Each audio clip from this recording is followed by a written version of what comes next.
लीजिए सुनिए गोदान भाग 5। उधर गोबर खाना खाकर अहिराने में जा पहुंचा। आज झुनिया से उसकी बहुत सी बातें हुई थी। जब वह गाय लेकर चला था तो झुनिया आधे रास्ते तक उसके साथ आई थी। गोबर अकेला गाय को कैसे ले जाता?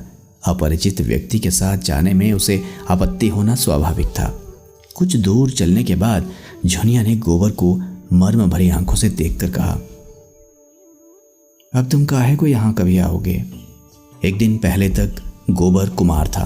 गांव में जितनी युवतियां थी वह या तो उसकी बहनें थी या भाभियां। बहनों से तो कोई छेड़छाड़ हो ही क्या सकती थी। भाभियां अलबत्ता कभी कभी उससे ठिठोली किया करती थी, लेकिन वह केवल सरल विनोद होता था। उनकी दृष्टि में अभी उसके यौवन में केवल फूल लगे थे। जब तक फल ना लग जाएं, उस पर ढेले फेंकना व्यर्थ की बात थी। और किसी और से प्रोत्साहन न पाकर उसका कौमार्य उसके गले से चिपटा हुआ था। झुनिया का वंचित मन, जिसे भाभियों के व्यंग्य और हास विलास ने और भी लोलुप बना दिया था, उसके कौमार्य ही पर ललचा उठा। और उस कुमार में भी पत्ता खड़कते ही किसी सोए हुए शिकारी जानवर की तरह यौवन जाग उठा। गोबर ने आवरणहीन रसिकता के साथ कहा, अगर भिक्षुक को भीख मिलने की आशा हो तो वह दिन भर और रात भर दाता के द्वार पर खड़ा रहे। झुनिया ने कटाक्ष करके कहा, तो ये कहो तुम भी मतलब के यार हो। गोबर की धमनियों का रक्त प्रबल हो उठा। बोला, भूखा आदमी अगर हाथ फैलाए तो उसे क्षमा कर देना चाहिए। झुनिया और गहरे पानी में उतरी। भिक्षुक जब तक 10 द्वारे ना जाए उसका पेट कैसे भरेगा? मैं ऐसे भिक्षुकों को मुंह नहीं लगाती। ऐसे तो गली गली मिलते हैं। फिर भिक्षुक देता क्या है? आशीष। आशीषों से तो किसी का पेट नहीं भरता। मंद बुद्धि गोबर झुनिया का आशय न समझ सका। झुनिया छोटी सी थी, तभी से ग्राहकों के घर दूध लेकर जाया करती थी। ससुराल में उसे ग्राहकों के घर दूध पहुंचाना पड़ता था। आजकल भी दही बेचने का भार उसी पर था। उसे तरह तरह के मनुष्यों से साबिका पड़ चुका था। 2-4 रुपए उसके हाथ लग जाते थे।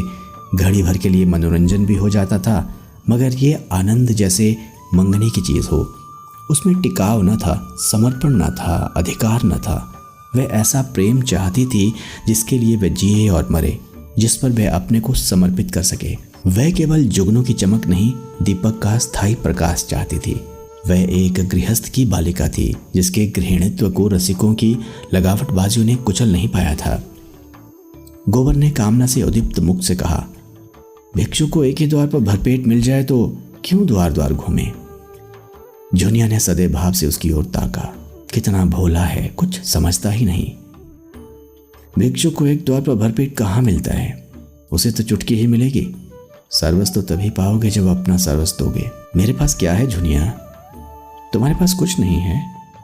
मैं तो समझती हूँ मेरे लिए तुम्हारे पास जो कुछ है वह बड़े बड़े लखपतियों के पास नहीं है। तुम मुझसे भीख न मांगकर मुझे मोल ले सकते हो। गोबर उसे चकित नेत्रों से देखने लगा। झुनिया ने फिर कहा, और जानते हो दाम क्या देना होगा? मेरा होकर रहना पड़ेगा। फिर किसी के सामने हाथ फैलाए देखूंगी तो घर से निकाल दूंगी। गोबर को जैसे अंधेरे में टटोलते हुए इच्छित वस्तु मिल गई। एक विचित्र भय मिश्रित आनंद से उसका रोम रोम पुलकित हो उठा। लेकिन ये कैसे होगा? झुनिया को रख ले तो रखेली को लेकर घर में रहेगा कैसे? बिरादरी का झंझट जो है, सारा गांव काँव काँव करने लगेगा। सभी दुश्मन हो जाएंगे। अम्मा तो इसे घर में घुसने भी ना देगी। लेकिन जब स्त्री होकर ये नहीं डरती तो पुरुष होकर वह क्यों डरे? बहुत होगा लोग उसे अलग कर देंगे, वह अलग ही रहेगा। झुनिया जैसी औरत गांव में दूसरी कौन है? कितनी समझदारी की बातें करती है। क्या जानती नहीं कि मैं उसकी जोग नहीं हूं? फिर भी मुझसे प्रेम करती है, मेरी होने को राजी है। गांव वाले निकाल देंगे तो क्या संसार में दूसरा गांव ही नहीं है? और गांव क्यों छोड़े? माता दीन ने चमारिन बैठा ली तो किसी ने क्या कर लिया? दाता दीन दांत कटकटा कर रह गए। माता दीन ने इतना जरूर किया कि अपना धर्म बचा लिया। अब भी बिना स्नान पूजा किए मुंह में पानी नहीं डालते। दोनों जून अपना भोजन आप पकाते हैं और अब तो अलग भोजन भी नहीं पकाते। दाता दीन और वह साथ बैठकर खाते हैं। झिंगुरी सिंह ने बाहमनी रख ली। उनका किसी ने क्या कर लिया? उनका जितना आदर मान तब था उतना ही आज भी है, बल्कि और बढ़ गया। पहले नौकरी खोजते फिरते थे, अब उसके रुपए से महाजन बन बैठे। ठकुराई का रोब तो था ही, महाजनी का रोब भी जम गया। मगर फिर ख्याल आया, कहीं झुनिया दिल लगी न कर रही हो। पहले इसकी ओर से निश्चिंत हो जाना आवश्यक है। उसने पूछा, मन से कहती हो झुना कि खाली लालच दे रही हो। मैं तो तुम्हारा हो चुका, लेकिन तुम भी मेरी हो जाओगी। तुम मेरे हो चुके कैसे जानूं? तुम जान भी चाहो तो दे दूं। जान देने का अर्थ भी समझते हो? तुम समझा दो ना। जान देने का अर्थ है साथ रहकर निबाह करना। एक बार हाथ पकड़कर उम्र भर निबाह करते रहना, चाहे दुनिया कुछ कहे, चाहे माँ बाप, भाई बंद, घर द्वार सब कुछ छोड़ना पड़े। मुंह से जान देने वाले बहुतों को देख चुकी। बहनों की भांति फूल का रस लेकर उड़ जाते हैं। तुम भी वैसे ही ना उड़ जाओगे? गोबर के एक हाथ में गाय की पगहिया थी, दूसरे हाथ से उसने झुनिया का हाथ पकड़ लिया। जैसे बिजली के तार पर हाथ पड़ गया हो। सारी देह यौवन के पहले स्पर्श से कांप उठी। कितनी मुलायम, गुदगुदी, कोमल कलाई। झुनिया ने उसका हाथ हटाया नहीं, मानो इस स्पर्श का उसके लिए कोई महत्व ही ना हो। फिर एक क्षण के बाद गंभीर भाव से बोली, आज तुमने मेरा हाथ पकड़ा है, याद रखना। खूब याद रखूंगा झुना, और मरते दम तक निभाऊंगा। झुनिया अविश्वास भरी मुस्कान से बोली, इसी तरह तो सब कहते हैं गोबर, बल्कि इससे भी मीठे चिकने शब्दों में। अगर मन में कपट हो मुझे बता दो, सचेत हो जाऊं। ऐसों को मन नहीं देती। उनसे तो खाली हंस बोल लेने का नाता रखती हूं। बरसों से दूध लेकर बाजार जाती हूं। एक से एक बाबू, महाजन, ठाकुर, वकील, अमले, अफसर अपना रसियापन दिखाकर मुझे फंसा लेना चाहते हैं। कोई छाती पर हाथ रखकर कहता है, झुनिया तरसा मत। कोई मुझे रसीली नसीली चितवन से घूरता है, मानो मारे प्रेम के बेहोश हो गया है। कोई रुपया दिखाता है, कोई गहने। सब मेरी गुलामी करने को तैयार रहते हैं, उम्र भर, बल्कि उस जन्म में भी। लेकिन मैं उन सबों की नस पहचानती हूँ। सब के सब भौरे रस लेकर उड़ जाने वाले। मैं भी उन्हें ललचाती हूँ, तिरछी नजरों से देखती हूँ, मुस्कुराती हूँ। वे मुझे गधी बनाते हैं, मैं उन्हें उल्लू बनाती हूँ। मैं मर जाऊं तो उनकी आंखों में आंसू ना आएंगे। वह मर जाए तो मैं कहूंगी, अच्छा हुआ निगोड़ा मर गया। मैं तो जिसकी हो जाऊंगी उसकी जन्म भर के लिए हो जाऊंगी। सुख में, दुख में, संपत में, विपत में उसके साथ रहूंगी। हरजाई नहीं हूं कि सबसे हंसती बोलती फिरूं। ना रुपए की भूखी हूं, ना गहने कपड़े की। बस भले आदमी का संग चाहती हूं, जो मुझे अपना समझे और जिसे मैं भी अपना समझूं। एक पंडित जी बहुत तिलक मुद्रा लगाते हैं, आधा सेर दूध लेते हैं। एक दिन उनकी घरवाली कहीं न्योते में गई थी, क्या मालूम और दिनों की तरह दूध लिए भीतर चली गई। वहां पुकारती हूँ, बहू जी, बहू जी, कोई बोलता ही नहीं। इतने में देखती हूँ तो पंडित जी बाहर के किवाड़ बंद किए चले आ रहे हैं। मैं समझ गई इसकी नीयत खराब है। मैंने डांट कर पूछा, तुमने किवाड़ क्यों बंद कर लिए? क्या बहू जी कहीं गई है? घर में सन्नाटा क्यों है? उसने कहा, वह एक न्योते में गई है, और मेरी ओर 2 पग और बढ़ाया। मैंने कहा, तुम्हें दूध लेना हो तो लो, नहीं मैं जाती हूँ। बोला, आज तो तुम यहाँ से न जाने पाओगी झुनी रानी। रोज रोज कलेजे पर छुरी चलाकर भाग जाती हो, आज मेरे हाथ से न बचोगी। तुमसे सच कहती हूँ गोबर, मेरे रोए खड़े हो गए। गोबर आवेश में आकर बोला, मैं बच्चा को देख पाऊं तो खोद कर जमीन में गाड़ दूं, खून चूस लूं, तो मुझे दिखा तो देना। सुनो तो, पैसों का मुंह तोड़ने के लिए मैं ही काफी हूं। मेरी छाती धक धक करने लगी। ये कुछ बदमाशी कर बैठे तो क्या करूंगी? कोई चिल्लाना भी तो ना सुनेगा। लेकिन मन में यह निश्चय कर लिया कि मेरी देह छुई तो दूध की भरी हांडी उसके मुंह पर पटक दूंगी। बला से 4-5 सेर दूध जाएगा, बच्चा को याद तो हो जाएगा। कलेजा मजबूत करके बोली, इस फेर में न रहना पंडित जी। मैं अहीर की लड़की हूँ, मूंछ का एक एक बाल नुचवा लूंगी। यही लिखा है तुम्हारी पोथी पत्रों में कि दूसरों की बहू बेटी को अपने घर में बंद करके बेइज्जत करो, इसीलिए तिलक मुद्रा का जाल बिछाए बैठे हो। लगा हाथ जोड़ने, पैरों पड़ने। एक प्रेमी का मन रख दोगी तो तुम्हारा क्या बिगड़ जाएगा झूना रानी? कभी कभी गरीबों पर दया किया करो, नहीं भगवान पूछे कि मैंने तुम्हें इतना रूप धन दिया था, तुमने उससे एक ब्राह्मण पर उपकार नहीं किया तो क्या जवाब दोगे? बोले मैं विप्र हूं, रुपया पैसे का दान तो रोज ही पाता हूं, आज रूप का दान दे दो। मैंने यूं ही उसका मन परखने को कह दिया, मैं 50 रुपए लूंगी।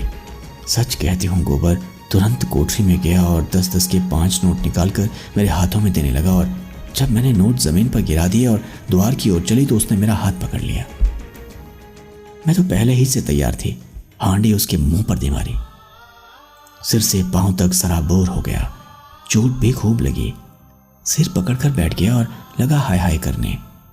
मैंने देखा अब ये कुछ नहीं कर सकता तो पीठ में 2 लातें जमा दी और किवाड़ खोलकर भागी।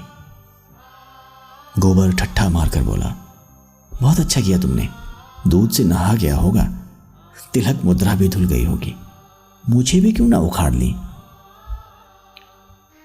दूसरे दिन मैं फिर उसके घर गई। उसकी घरवाली आ गई थी, अपनी बैठक में सिर में पट्टी बांधे पड़ा था। मैंने कहा, कहो तो कल की तुम्हारी करतूत खोल दूं पंडित। लगा हाथ जोड़ने। मैंने कहा, अच्छा थूक कर चाटो तो छोड़ दूं। सिर जमीन पर रगड़ कर कहने लगा, अब मेरी इज्जत तुम्हारे हाथ में है जूना, यही समझ लो कि पंडिताइन मुझे जीता ना छोड़ेगी। मुझे भी उस पर दया आ गई। गोबर को उसकी दया बुरी लगी। ये तुमने क्या किया? उसकी औरत से जाकर कह क्यों नहीं दिया? जूती से पीट दी, ऐसे पाखंडियों पर दया नहीं करनी चाहिए। तो मुझे कल उसकी सूरत दिखा दो, फिर देखना कैसी मरम्मत करता हूं। झुनिया ने उसके अर्धविकसित यौवन को देखकर कहा, तुम उसे ना पाओगे, खास देव है, मुफ्त का माल उड़ाता है कि नहीं। गोबर अपने यौवन का तिरस्कार कैसे सहता, डींग मारकर बोला, मोटे होने से क्या होता है, यहां फौलाद की हड्डियां हैं, 300 डंड रोज मारता हूं, दूध घी नहीं मिलता, नहीं अब तक सीना यूं निकल आया होता। यह कहकर उसने छाती फैला कर दिखाई। झुनिया ने आश्वस्त आंखों से देखा, अच्छा कभी दिखा दूंगी, लेकिन वहां तो सभी एक से हैं, तुम किस किस की मरम्मत करोगे। न जाने मर्दों की क्या आदत है कि जहां कोई जवान सुंदर औरत देखी और बस लगे घूरने, छाती पीटने। और ये जो बड़े आदमी कहलाते हैं ये तो निरे लंपट होते हैं, फिर मैं तो कोई सुंदर ही नहीं हूं। गोबर ने आपत्ति की, तुम्हें देखकर तो यही चीज चाहता है कि कलेजे में बिठा ले। झुनिया ने उसकी पीठ में हल्का सा घूंसा जमाया, लगे औरों की तरह तुम भी चापलूसी करने। मैं जैसी कुछ हूं मैं जानती हूं, मगर लोगों को तो जवान मिल जाए, घड़ी भर मन बहलाने को और क्या चाहिए। गुण तो आदमी उसमें देखता है जिसके साथ जन्म भर निभाह करना हो। सुनती भी हूँ और देखती भी हूँ। आजकल बड़े घरों की विचित्र लीला है। जिस मोहल्ले में मेरी ससुराल है उसी में गपड़ू गपड़ू नाम के काश्मीरी रहते थे। बड़े भारी आदमी थे, उनके यहाँ 5 सेर दूध लगता था। उनकी 3 लड़कियाँ थीं, कोई 20-20, 25-25 की होगी, एक से एक सुंदर। तीनों बड़े कॉलेज में पढ़ने जाती थी, एक शायद कॉलेज में पढ़ाती भी थी। 300 का महीना पाती थी। सितार वे सब बजावें, हारमोनियम वे सब बजावें, नाचे वे गावे वे, लेकिन ब्याह कोई ना करती थी। राम जाने वह किसी मर्द को पसंद नहीं करती थी कि मर्द उन्हीं को पसंद नहीं करता था। एक बार मैंने बड़ी बीवी से पूछा तो हंसकर बोली, हम लोग ये रोग नहीं पालते, मगर भीतर ही भीतर खूब गुलछर्रे उड़ाती थी। जब देखूं 2-4 लौंडे उनको घेरे हुए हैं।